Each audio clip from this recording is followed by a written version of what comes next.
ആണവ സംരക്ഷണ സേനയുടെ ചുമതലയുള്ള മുതിർന്ന റഷ്യൻ ജനറൽ കൊല്ലപ്പെട്ടു. റഷ്യയുടെ ന്യൂക്ലിയർ, ബയോളജിക്കൽ, കെമിക്കൽ പ്രൊട്ടക്ഷൻ ഗ്രൂപ്പുകളുടെ തലവനായ ലഫ്റ്റനന്റ് ജനറൽ ഇഗോർ കിറിലോവാണ് കൊല്ലപ്പെട്ടത്.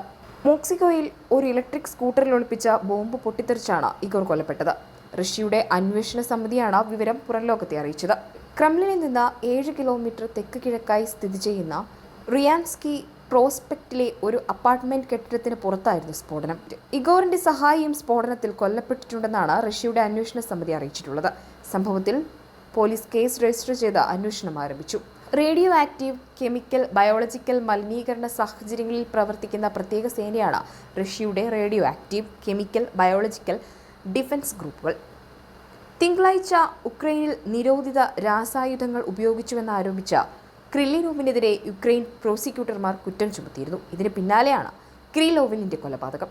2022 ഫെബ്രുവരിയിൽ റഷ്യ നടത്തിയ സമ്പൂർണ്ണ അധിനിവേശത്തിന് ശേഷം രാജ്യത്ത് 48,000-ത്തിലധികം തവണ രാസായുധങ്ങൾ പ്രയോഗിച്ചതായി SBU ആരോപിക്കുന്നു. യുദ്ധക്കുറ്റം ചെയ്തുവെന്ന കുറ്റമാണ് ഉക്രൈൻ അദ്ദേഹത്തിനെതിരെ ചുമത്തിയത്.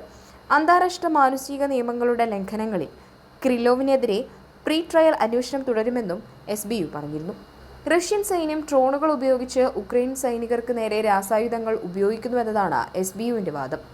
അതേസമയം റഷ്യ ഈ ആരോപണങ്ങൾ നിഷേധിച്ചിരുന്നു. കിറിലോവിനെ റിമോട്ട് കൺട്രോളർ ബോംബ് ഉപയോഗിച്ചാണ് കൊലപ്പെടുത്തിയതെന്ന് റഷ്യയുടെ സ്റ്റേറ്റ് ന്യൂസ് ഏജൻസിയായ ടാസ് റിപ്പോർട്ട് ചെയ്യുന്നു. ബോംബിൽ ഏകദേശം 300 ഗ്രാം സ്ഫോടന വസ്തു ഉണ്ടായിരുന്നു. 300 ഗ്രാം TNTക്ക് തുല്യമായ സ്ഫോടക വസ്തുവിന് ഏകദേശം 17 മീറ്റർ ദൂരത്തിൽ നിന്ന് ചെറിയ ജനലുകൾ തകർക്കാൻ കഴിയും. അല്ലെങ്കിൽ 1.3 മീറ്റർ അകലെ നിന്ന് ഇഷ്ടിക വീടുകൾക്ക് കേടുപാടുകൾ വരുത്താനും സാധിക്കും.